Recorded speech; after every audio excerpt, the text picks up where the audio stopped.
जगन्नाथ मंदिर का रहस्य नहीं सुलझा पाया कोई। जहां पकने वाले प्रसाद में कभी नहीं आती कोई कमी, समुद्र के किनारे होकर भी नहीं सुनाई देती लहरों की आवाज, हवा की उल्टी दिशा में बहता है जिसका झंडा, जिसे कहते हैं धरती का वैकुंठ। धार्मिक आस्था रखने वाले हमारे देश में अनगिनत मंदिर हैं और हर मंदिर की अपनी अपनी कहानी भी है। इस देश में ऐसे ऐसे मंदिर हैं जो हजारों साल पुराने हैं और अपने अंदर अनेक राज छुपाए हुए हैं जिन्हें आज तक कोई भी नहीं समझ पाया है। भारत के हर मंदिर पर दुनिया के बड़े से बड़े वैज्ञानिकों ने रिसर्च किया, लेकिन इन मंदिरों के रहस्य के आगे उन वैज्ञानिकों को झुकना पड़ा। आज मैं आपको ऐसे ही एक रहस्यमय मंदिर के बारे में बताऊंगा जिसके बारे में सुनकर आप हैरान हो जाएंगे। जगन्नाथपुरी मंदिर। उड़ीसा का जगन्नाथपुरी मंदिर भगवान श्री कृष्ण का मंदिर है। अगर आपको ना पता हो तो मैं आपको बता दूं कि चारों धाम में से एक धाम है ये मंदिर। ये पवित्र मंदिर पूरी दुनिया में मशहूर है और हर साल इस मंदिर के दर्शन के लिए दुनिया के कोने कोने से लोगों की भीड़ लग जाती है। उड़ीसा में समुद्र के किनारे स्थापित यह मंदिर बहुत ही शांत कहा जाता है।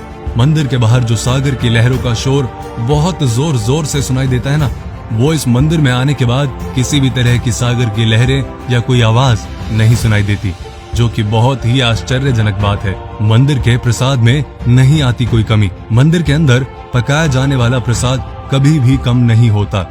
मंदिर के अंदर प्रसाद तब तक बंटता रहता है जब तक श्रद्धालु खत्म नहीं हो जाते।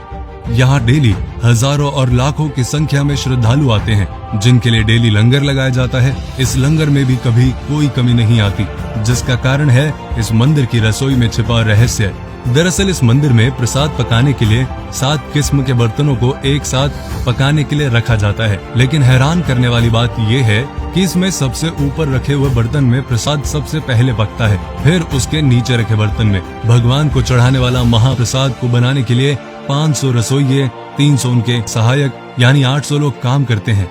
शिखर का झंडा बहता है उल्टी दिशा में। जगन्नाथ मंदिर एक लौता ऐसा मंदिर है जिसके शिखर पर लगे झंडे को डेली बदल दिया जाता है।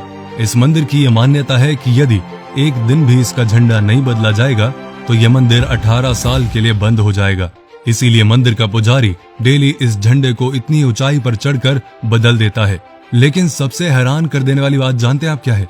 कि यह झंडा हमेशा आने वाली हवा के विपरीत दिशा में बहता है, जिसका रहस्य आज तक किसी को नहीं पता लग पाया। शिखर पर लगे झंडे के साथ एक सुदर्शन चक्र लगाया गया है, जिसे हर दिशा से देखने पर उसका मुंह आपको आपकी तरफ ही दिखाई देगा। इस मंदिर की एक और बात हैरान करने वाली है कि इस मंदिर की इमारत की कोई छाया नहीं है। मंदिर के खजाने का रहस्य 34 साल बाद 2018 में उड़ीसा हाई कोर्ट की परमिशन से 16 लोगों की टीम इस मंदिर के खजाने की जांच करने के लिए आई थी, जिसके 2 महीने बाद इस खजाने के कमरे की चाबी खो गई, जिसका पता आज तक नहीं चल पाया। जांच करने वाली टीम ने रतन भंडार के रक्षक की मूर्ति की शपथ लेकर जांच शुरू की थी कि वहां की किसी वस्तु को और खजाने को वो हाथ नहीं लगाएंगे। उनका काम केवल सुरक्षा की जांच करना था। इस मंदिर के बारे में ये भी कहा जाता है कि इस मंदिर का निर्माण 7वीं सदी में किया गया था। अब तक ये मंदिर 3 बार टूट चुका है। 1174 ईस्वी में इस मंदिर को दोबारा अनंग भीमदेव ने बनाया था।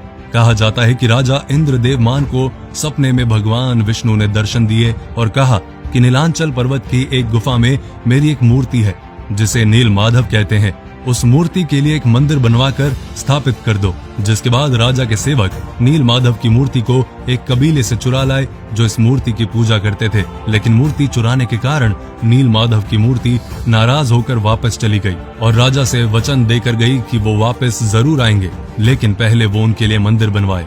राजा ने मंदिर बनाया और भगवान विष्णु से आने की विनती की। भगवान विष्णु ने कहा कि पहले समुद्र में द्वारिका से तैरकर आ रहे पेड़ का बड़ा टुकड़ा उठा कर लाओ और उससे मेरी मूर्ति बनाओ। राजा के काफी कोशिश करने के बाद भी वो टुकड़ा ना उठा पाए, जिसके बाद राजा ने उसी कबीले के मुखिया से मदद मांगी और पेड़ का टुकड़ा उठा लाए, लेकिन कोई भी उससे भगवान की मूर्ति ना बना सका। जिसके बाद विश्वकर्मा भगवान एक वृद्ध व्यक्ति का रूप धारण कर आए और मूर्ति बनाने के लिए राजी हो गए, लेकिन उन्होंने एक शर्त रखी कि जब तक मैं मूर्ति ना बना लूं कोई भीतर ना आए। लेकिन रानी को उनका काम देखने की उत्सुकता हुई और रानी के कहने पर राजा ने कमरा खोल दिया। जैसे ही कमरा खुला तो वृद्ध व्यक्ति वहां से गायब हो गया और कमरे में 3 अधूरी मूर्तियां पड़ी थी।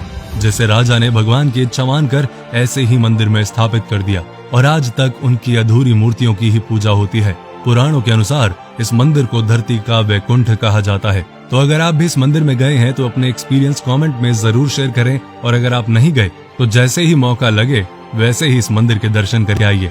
वीडियो को लाइक कीजिए, वीडियो को शेयर कीजिए और पेज को फॉलो कीजिए।